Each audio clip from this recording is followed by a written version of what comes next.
What's up, Matt Plapp, live from Florida. Getting ready to hit the airport to head back to cold Kentucky. But first, I had to stop, pull over, and talk to my man in New Mexico, Mr. John Self. John, what's going on? Hey, Matt, really glad to see you and great to be here. So I guess for the audience, introduce you, let us know who you are, a little about your background, and we'll go from there. Okay. I'm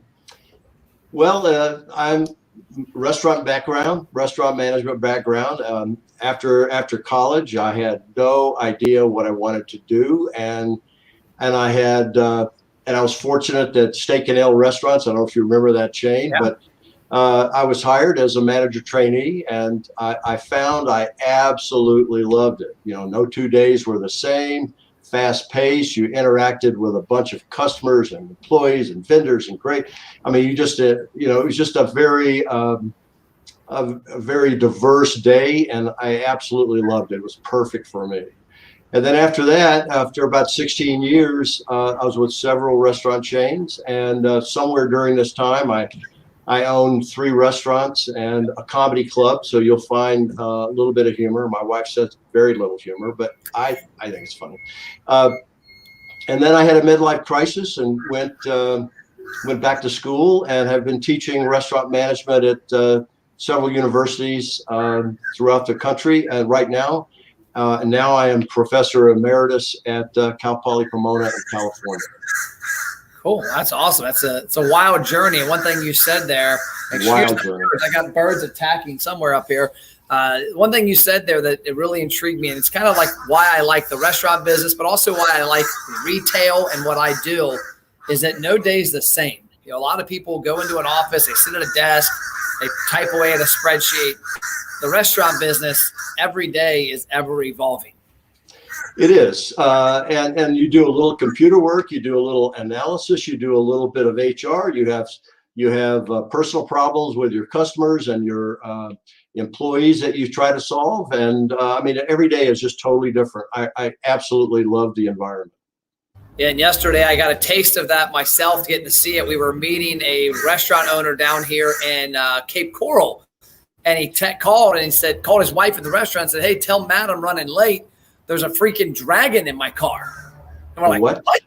A dragon? He's like, yeah. And so he eventually pulls up. I guess he gets stopped on the side of the road. I got a video on my Facebook page. I'll have to drop a link in here, but it's on Facebook and Instagram. That's about this long. And what was that thing in that guy's car yesterday? And a dragon? Was it an iguana? A bearded dragon iguana, I guess. But he said he's driving down the road and he heard this noise. And he looks in the back of his truck. It's a extended cab truck. And he starts swerving. It's all over the place. But yeah, so that was, I think, one adventure that most restaurant owners probably don't have to worry about every day. But this guy not did too often. Maybe in Florida you do. I don't know. In Florida. So talk about the book and what was the motivation behind writing it. Well, when I started at the restaurant industry as a manager trainee. I made a lot of mistakes. I made a lot of rookie mistakes as a manager trainee and an assistant manager. And what's funny, I didn't think about it. I didn't think about those mistakes because just one of those things. Okay, I made mistakes, no big deal. And then when I became a general manager, I noticed that my new trainees and assistant managers were making the same mistakes that I had done. And then when I became a professor, my students who graduated got into their careers, and I'd keep in contact with several of them, and son of a gun, they were still making the same mistakes that I had made back when I started my career, and I saw my other assistant managers and manager trainees do. That's when I got serious about the book, because there's just no way that the manager trainees and assistant managers have to make the same mistakes. The bad news is that these mistakes will be made by new managers. It's just going to happen. The good news is they don't have to happen. Hence my book, and I hope my book has something to do with accelerating their careers and having a focus and having a plan and taking things seriously, because once you have that plan and focus and not making these rookie mistakes, you have accelerated your career, because you will see other people pass you up if you're still making those same mistakes. And that's what I want to prevent. Yeah, I tell team members of our company, employees, I tell my kids, there's nothing wrong with making mistakes. It's learning from them. But it's also, if you see somebody else make the mistake, watch it as well. Like your book, what I like about it is it's on my desk at our office back home, is that there was a mistake I made. I didn't bring it. But, it's that it lays out some of those things, because I think that's a lot of times, everybody I talk to that's written a book, I'm like, why'd you write the book? They're like, because I kept telling people the same thing over and over. And I finally said, you know what? I'm putting it on video. I'm putting it on paper. And when somebody asks me the question, I'm going to say, hey, read this and then ask me some questions. Yeah, over my career, I made there was a lot of crossroads that you come through in a career, transfers and all sorts of stuff like that. And I made mistakes that dealt with family and personal decisions, and again my career plan, which I didn't have, and you could have prevented a lot of problems, and that's what we're trying to do with this book. So I guess give me one or two of the biggest mistakes that you learned in the management world that just really stick out, like, oh my gosh, I can't believe I did that back in the day. Well, you lose focus, and you don't have a plan. So you have to trust that you just do a good job as much as you can, and that your upper management will take care of you. And there's no one that cares more about your career than you do, unfortunately. And so you've really got to take care of it and do what you need to do to move ahead. And so one of the things that I didn't do, like I said, was have a career focus and have a career plan and not get distracted, because sometimes somebody would give you an offer or a transfer that looks good. Well, yeah, because I'm a company man, I'll take that transfer. But really, you got to think about it. Okay, this is a big deal. And so ask your boss, the regional manager or your district manager, whatever level you are, ask them, why am I being transferred? It's very disruptive, but it might be good for your career. It might not be. I was under the impression that back in the day that you just had to take every transfer that they offered you. And not the case, it's not the case. You have to sell your house. There's all sorts of move school kids, and there's all sorts of stuff. So you really want it to be planned, and there's a reason for it. And that's one of the things that I think was a real problem with me. So that's one. I can relate to that, because I think something I learned as an adult. I'm 40. I turned 45. Look at the date, like 4 weeks from now.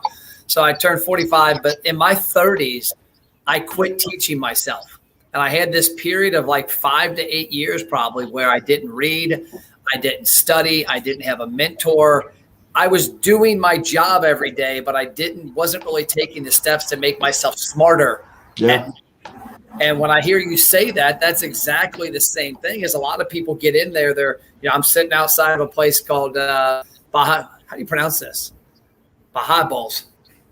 Bahia Balls. And I'm going to work on my Hawaiian. But I'm at Bahia Balls, and they had these amazing protein bites, by the way, if you're down here. And you might be a manager here. You might be an assistant manager. They've got a handful of locations. Like you said, if you don't want to make lateral moves all the time. You want to know that move you're making, there's a reason to it and there's a path. But I think a lot of people, if you can educate yourself and you can improve yourself constantly, and the owners or the managers or district managers see that you're on that mindset, they're going to make sure that, they're going to appreciate those questions that you ask, because they didn't ask them when they were doing it. That's right. And a lot of times I've seen a really sad deal about the loop. I call it the loop. When you become an assistant manager, you manage trainee to assistant manager, and you are disillusioned or something goes wrong and you quit and you go into another chain, and you start out as a manager trainee, you become assistant manager, things aren't looking right, and you quit, and you keep going through this loop. And it's just, you've got to stop that loop. And that's one of the things that I cover in the book. I've seen that, and it's really a sad, tragic loop that you get some managers get in. So you've got to realize, why am I in this loop? What's going on? Is it me? Is it the environment? Do I choose Do I choose companies wrong? What's going on? So we talk about that quite a bit. You've got to know the reality. How does your GM think of you? One of the things that's covered in the book is how important your GM is. The GM for an assistant manager or manager trainee is probably the most important person at that time in your career. And you've really got to understand where the reality is, how you feel, how they feel about you, what you're doing right, what you're doing wrong, and what you can do to fix it. I also have a chapter in the book about career killers, which I've seen people do things that will get you fired, or at the worst, or at the best, it's going to set back your career quite a bit. So whole chapter on that. It's really sad when people do that, but again, avoidable, totally avoidable. And then one chapter is about shifts. Let's face it, the shift is the groundwork. That's the building blocks of your career, because you put your shifts together and that's your career. So how to make the most out of every single shift is a big deal. And also the profit and loss statement. The profit and loss statement, you just will never, ever get promoted if you don't really understand the P&L. Think about it. A lot of these restaurants, like a Cheesecake Factory, might do $12 million a year, might do $1 million a month. Even a McDonald's, not disparaging that McDonald's at all, because they do a terrific job. Yep. They do $2.7 million a year, and every dollar of that flows through the unit manager. So if you don't really understand the profit and loss, you're not going anywhere either. Yeah, so, I remember back in my mid-20s, we had a guy that bought a boat from us. We had a boat dealership, and we had asked his income, and he said something to the effect of 350. And my dad was like, "Oh, is that every week?" He's like, "No, I make $350,000 a year." We're like, "Oh, okay. What do you do?" "I work at Walmart." "What do you do at Walmart?"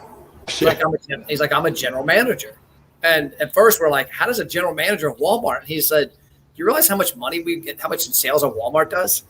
And then we became friends with him. And you realize this guy, he was a manager of a Walmart, but no, he was a manager of a damn big, if you took that store and put it as one business, it's a big business. Like you mentioned there, Cheesecake Factory, $10, $15 million restaurants. That's a big business, and that somebody's in there doing it. The only way you get to that point, this guy in particular, Shane, the way he got there was he knew how to run a business. He was an entrepreneur within those walls. He knew how to treat people, how to hire people, how to spot fraud. He knew how to read a profit and loss. He knew all these different things he had to know to advance. And I think a lot of times, especially in the restaurant business, people get into, like right now, I'm sitting in front of a sign that says now hiring. Every freaking restaurant in this country is hiring because there's too many people sitting on their butts at home because they don't realize that there's a lot of opportunity in the restaurant business. You can come in here, work as a cashier, work as an assistant manager, work as a manager, become a general manager, become a regional manager, open 5 stores.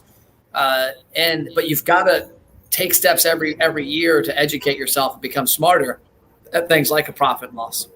That's right. You have to. And I like what you said about learning, because a lot of people, as soon as they get into a restaurant management position, and sometimes this is the culture of the company, that they just not give up on you, but they don't train you anymore. They go through the great management training, but after that, there's no development. So you as a manager have to take on that role as an individual, and that's your responsibility. So I have several things in the book about what you can do to further yourself and to get better and better and better. And it's really important to do that. I think you made a really good point, Matt.